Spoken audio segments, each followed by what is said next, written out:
俄罗斯到底有多大？你可能想不到，这个横跨欧亚大陆的国家，从东到西跨越了整整9000公里。如果你坐飞机从莫斯科飞到弗拉迪沃斯托克，差不多要花上6个小时。在这期间，你其实已经跨越了一个地球的长度。而作为世界上面积最大的国家，俄罗斯覆盖的时区也比任何其他国家都要多，足足11个。也就是说，在北京时间是中午的时候，最西边的雅库茨克还是凌晨，最东边的格尔比奇却已经是晚上了。这也就意味着，如果你想在俄罗斯来一场自驾游的话，那么你的车上至少得有3个人，一个开车，一个睡觉，还有一个负责盯着时间。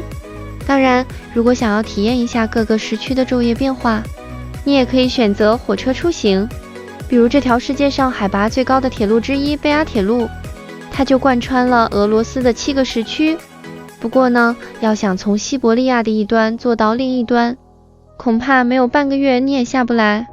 但如果你觉得这样太慢的话，还可以乘坐西伯利亚大铁路。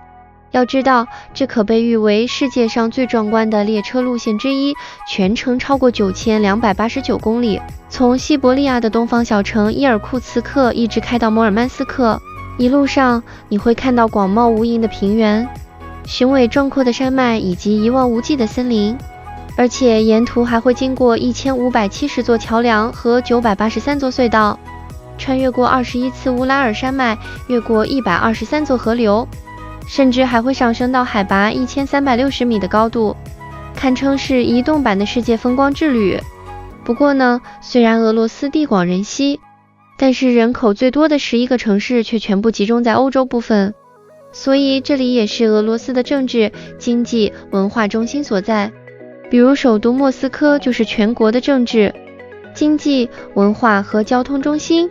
而圣彼得堡则是俄罗斯第2大城市，有着北方首都之称。当然，除了这些繁华的城市之外，俄罗斯还有很多值得探索的地方，比如说贝加尔湖、贝阿铁路、贝加尔湖佛大桥等等。感兴趣的小伙伴可以去搜一搜哦。